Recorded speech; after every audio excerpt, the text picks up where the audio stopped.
तू ही रे माझा मितवा या मालिकेच्या पुढील काही येणाऱ्या भागांमध्ये आपल्याला जबरदस्त असा ट्विस्ट पाहायला मिळणार आहे। आता नेमकं काय घडणार, कसं घडणार हे सगळं जाणून घेऊया आपल्या आजच्या या व्हिडिओमध्ये। चला तर मग मित्रांनो, अजिबात वेळ वाया न घालवता सुरुवात करूया आपल्या आजच्या या व्हिडिओला। तर आता आपण इथे पाहिलेलं आहे की कशा पद्धतीने आता इकडे माहेरी आलेले असते ईशू आणि अर्णव। तर राकेशला वाटत असतं की ईश्वरी आणि अर्णव हे दोघं जण घाबरले आहेत आणि म्हणून ते त्यांच्या खोलीमध्येच लपून राहिलेले आहेत। पण आता राकेशचा हा जो गैरसमज असतो तो खोटा ठरलेला असतो, कारण ईश्वरी आणि अर्णव हे दोघंही जण फिरायला गेलेले असतात। राकेश मनातून म्हणत असतो की यांच्या मनात आता जी काही माझ्याबद्दलची दहशत निर्माण झालेली आहे ही दहशत कायम अशीच राहिली पाहिजे, यांना कायम माझी भीती ही वाटलीच पाहिजे।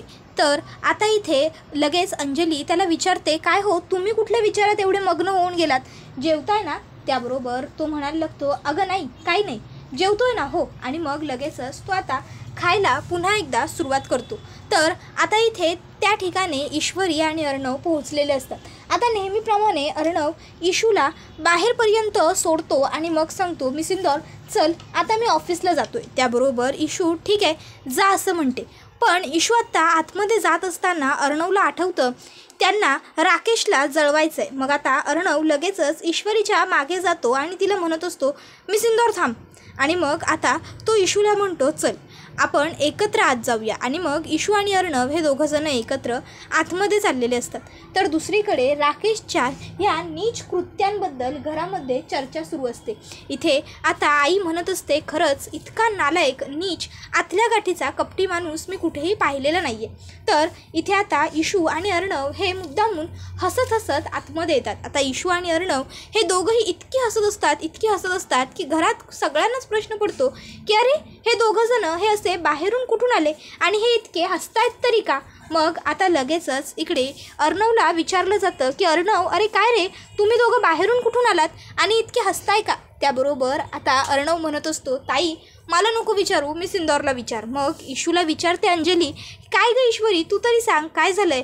मग ईशू आता सांगत असते, काही नाही हो अंजली ताई, मगाशी मला आईचा फोन आला होता आणि आई मला म्हणाली की तुझी खूप आठवण येते, घरी येऊन जा म्हणून। तर मग अर्णव सर आणि मी घरी गेलो होतो, तर तिकडच्याच गप्पा टप्पा आठवून आम्ही दोघंही जण हसतोय, जोक झाला तिकडे एक त्याच्यावरतीच हसतोय। त्यानंतर रस्त्यात येत असताना मला ना आईस्क्रीम खाण्याची खूप इच्छा झाली, तर आम्ही दोघंजणं खाली उतरलो आईस्क्रीम खाण्यासाठी, तिथे एक जोक झाला आईस्क्रीम खाताना। त्याबरोबर अंजली विचारते, काय गं?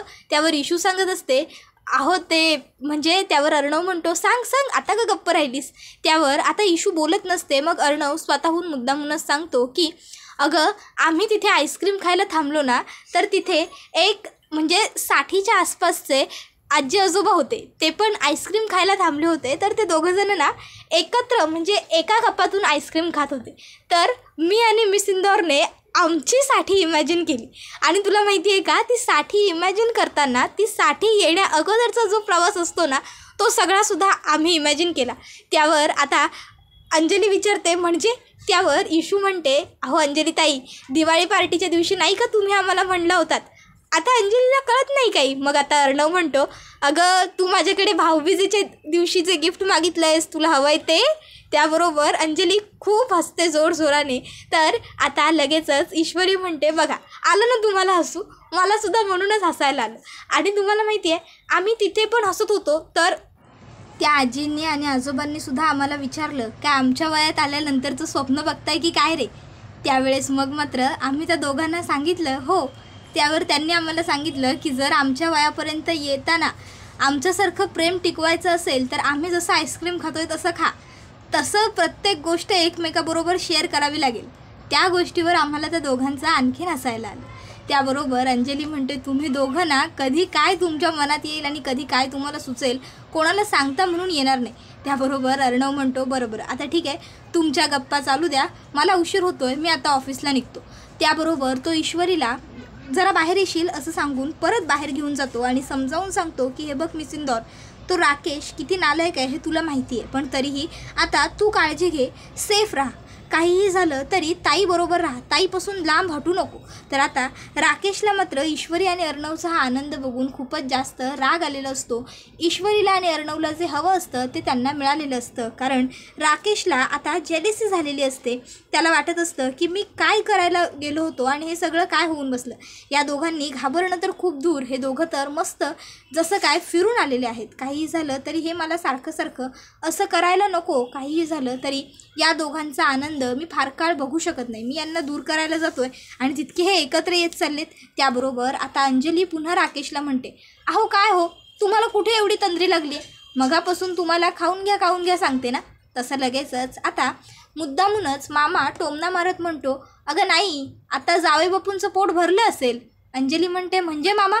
त्यावर आता मामा सांगतो, अगं नाही, म्हणजे त्यांना काळजी वाटत होती ना ईश्वरी आणि अर्णवची. आता ते दोघंजण एवढे खुश आहेत, आनंदी आहेत, हे बघून जावई बापूंचं पोट भरलं असेल असं वाटलं मला. काय हो जावई बापू? त्यावर मात्र राकेश आता हो हो बरोबर मामा असं म्हणत गप्प बसतो.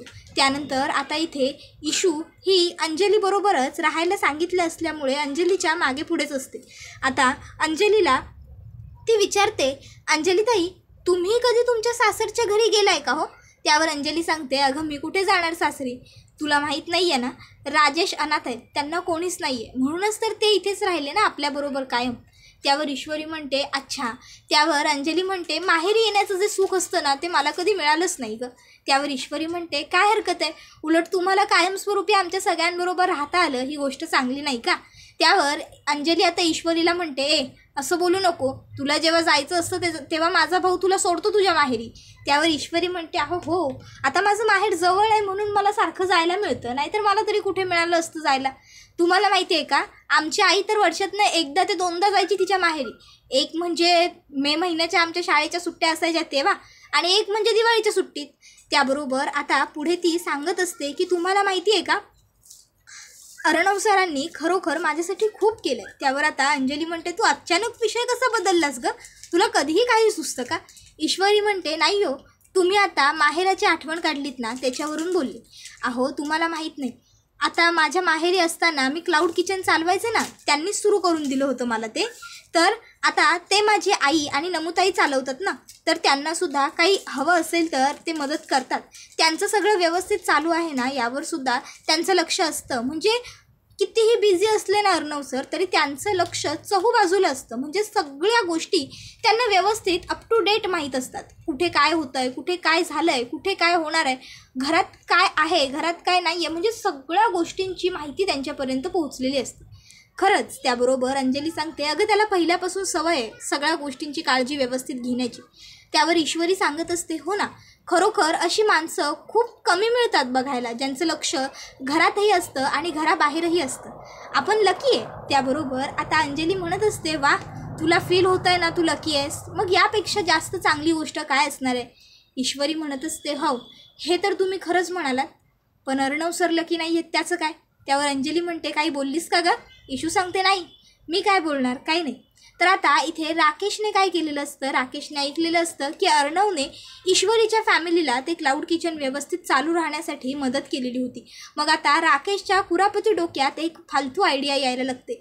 तोपर्यंत आता दिवस पटापट निघून गेलेला असतो. संध्याकाळी अर्णव हा ऑफिसवरनं घरी आलेला असतो. आता ईश्वरीने अंजलीबरोबर दिवसभर राहिल्यामुळे आता त्या दोघी मस्त निवांत गप्पा वगैरे भरपूर काही बोलत असतात त्या. आणि त्याच्यामध्ये आता ईश्वरीला अर्णवची बरीचशी चॉईससुद्धा अंजली सांगत असते की त्याला काय आवडतं, लहानपणी तो कसा होता, त्याचा स्वभाव नक्की कसा आहे वगैरे वगैरे. आता ईश्वरीला हे सगळं कळाल्याच्या नंतर अर्णवची एक आवडती वस्तू ईश्वरी अर्णव संध्याकाळी फ्रेश व्हायच्या आधी आणून टेबलावर ठेवते. आता अर्णवला वाटतं की हे अंजलीने आणून ठेवलेलं आहे, कारण त्याला ही गोष्ट आवडते. ही फक्त अंजलीला आणि त्याला दोघांनाच माहीत असते. आता अर्णव विचारतो, ताई आली होती काय? त्याबरोबर इशू म्हणते, नाही, हे मी आणून ठेवलं. त्याबरोबर अर्णव म्हणतो, तुला ताईने सांगितलं? त्यावर इशू सांगते, हो, तुम्हाला मलाई बर्फी आवडते हे मी त्यांनाच विचारलं. तुम्हीच सांगितलं होतं ना दिवसभर त्यांच्याबरोबर राहा म्हणून. मग दिवसभर मुक्यासारखं तर आम्ही बसू शकलो नाही, म्हणून मग बोलता चालता विषय निघाला आणि तेव्हा कळलं मला की तुम्हाला ही बर्फी आवडते ते. त्यावर अर्णव म्हणतो, आवडत नाही गं, मी खायचो पूर्वी, कारण मला आवडायची, पण आता नाही आवडत, आता मी डाएट फॉलो करतो, आता हे सगळं कुठे खाणार? त्यावर इशू म्हणते, ओ, एखादा दिवस डाएट नाही पाळलं तरी चालतं. आता राकेश यांचं हे बोलणं तिथून जाता जाता ऐकतो आणि आता राकेशला आणखीनच राग येतो आणि तो विचार करतो आपला प्लॅन एक्झिक्यूट करण्याची वेळ आली. आणि मग राकेश त्याच्या खोलीमध्ये जातो, खोलीचा दरवाजा बंद करून घेतो आणि बंद खोलीच्या आड शिजवतो ते त्याचं कटकारस्थान. आणि आता त्याने काय ठरवलेलं असतं, तो त्याच्या मोबाईलमधलं जे डेली यूजचं सिम कार्ड असतं ते सिम काढतो आणि त्याच्या जागी एक दुसरं सिम टाकतो आणि आता त्या सिमवरून तो नमूला कॉल करतो आणि 50 प्लेट जेवणाची ऑर्डर देतो. आता इतकी मोठी ऑर्डर मिळाल्यामुळे नमूला आनंद होतो. तर नमू विचारते की तुम्हाला जेवण कधीपर्यंत हवं आहे. त्यावर आता ते सांगतात की आम्हाला परवा जेवण हवं आहे एवढं सगळं. आता हे ऐकल्यावर नमू म्हणते थोडं अवघड आहे परवा एवढं जेवण मिळणं. पण त्यावर राकेश म्हणतो नाही आम्हाला परवा कोणत्याही परिस्थितीत जेवण हवं आहे. तुमच्या किचनचं एवढं नाव ऐकलं म्हणून कॉन्टॅक्ट केला, पण जर परवा जेवण मिळणार नसेल तर मग नाही जमू शकणार. त्यावर नमू म्हणते नाही ठीक आहे, परवा हवं आहे ना तुम्हाला जेवण, होऊन जाईल परवापर्यंत, काही हरकत नाही आहे. आता नमू ही गोष्ट आत्याला आणि आईलासुद्धा सांगते की आपल्याला एवढी मोठी ऑर्डर मिळाली आहे, पण प्रॉब्लेम एक आहे, तो म्हणजे त्यांना जेवण हे परवा हवं आहे. भाजीपाला पण घेऊन यावं लागेल, सर्व साफ वगैरे करून ठेवावं लागेल, म्हणजे खूप तामझामवालं काम आहे. त्याबरोबर आता नमूताई ही टेन्शनमध्ये असल्यामुळे आई आणि आत्या तिला समजावून सांगतात की टेन्शन घेण्याची गरज नाही आहे नमू म्हणते अगं आई आत्या कसं टेन्शन घेऊ नको म्हणताय तुम्ही, तुम्हाला सोपं वाटतंय का एवढं सगळं जेवण बनवणं, आपल्याला सर्व काही मॅनेज करावं लागेल, भाज्या वगैरे साफ कराव्या लागतील, सगळंच करायला लागेल. त्याबरोबर आता तिला आई सांगत असते अगं आपण तिघी आहोत की, आपण तिघी व्यवस्थित सगळं करू, हवं असेल तर इशूलासुद्धा मदतीला घेऊ. त्यावर नमू म्हणते नाही नको, इशूला या सगळ्यामध्ये आपण इन्व्हॉल्व करायला नको, ती आता तिच्या घरी आहे आई. त्याबरोबर मग आता आई म्हणते बरं जशी तुझी इच्छा, आपण इशूला नको सांगायला यातलं काहीच, पण आपण मिळून तिघीजणी प्रयत्न तर करू. आणि तुला माहिती आहे का प्रयत्नांती, त्यावर लगेच नमू म्हणते परमेश्वर माहिती आहे, पण होईल ना आपलं काम. त्यावर आता जयवत्या सांगते अगं तुम्ही का निगेटिव्ह विचार करता, कधीतरी जरा चांगला विचार करा, होईल सगळं व्यवस्थित.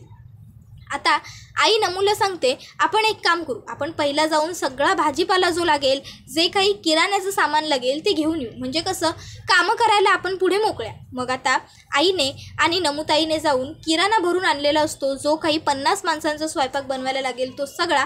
आणि आता किराण्यावाल्याचे जे पैसे असतात ते सगळे त्यांनी पेड केलेले नसतात, अर्धे पैसे दिलेले असतात आणि अर्धे बाकी ठेवलेले असतात. आता परवाच्या दिवशी सकाळी ऑर्डर हवी असल्यामुळे ऑर्डर तयार करून झाल्यावर नमू आत्ता त्या पत्त्यावरती ते सगळं जेवण घेऊन पोहोचते, तर तिला कळतं की इथून कुठली ऑर्डरच गेलेली नाही आहे. आता मग मात्र नमूला टेन्शन येतं. नमू त्या नंबरवर कॉल करते पण तो फोनसुद्धा बंद लागत असतो. आता मग मात्र तिला सुचत नसतं की आपण करायचं तरी करायचं काय.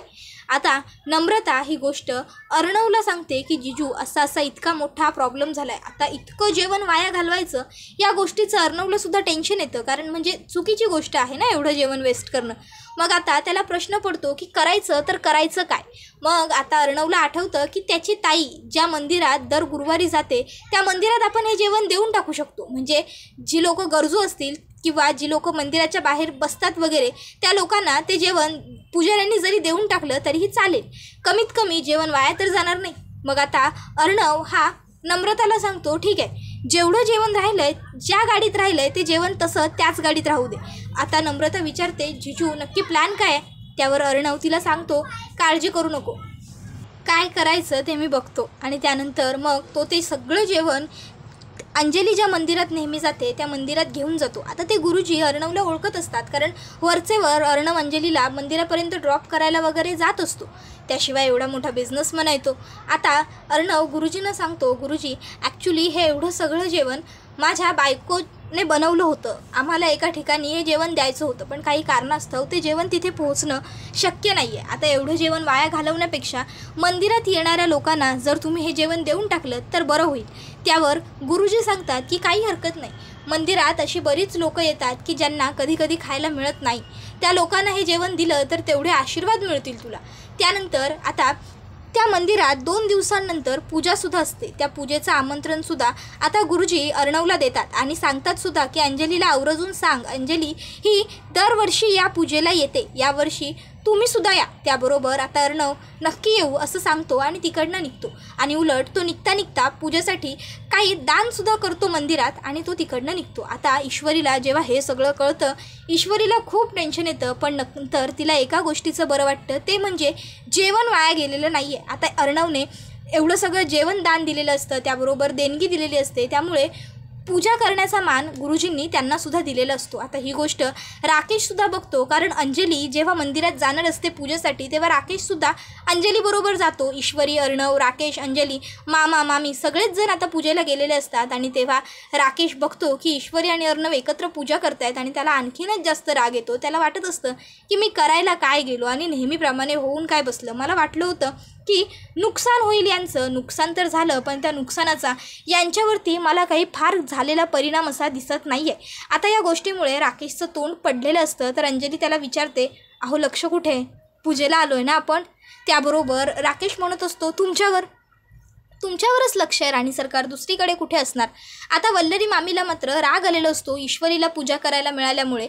तर इथे इशू आणि अर्णव या दोघांचा प्लॅन मात्र सक्सेसफुल झालेला असतो. अर्णव आता पूजा वगैरे करून पूर्ण झाल्याच्या नंतर ईश्वरी आणि अर्णव खुश असतात की राकेशला शेवटी आपल्याला जेलस फील करवायचं होतं आणि त्याला जेलसी फील झाली. तर अर्णव आणि ईश्वरी आता ह्या गोष्टीचा विचार करत असतात, पण नक्की ही ऑर्डर नम्रताला दिली कोणी असेल आणि अशी अचानक ऑर्डर कॅन्सल कशी केली.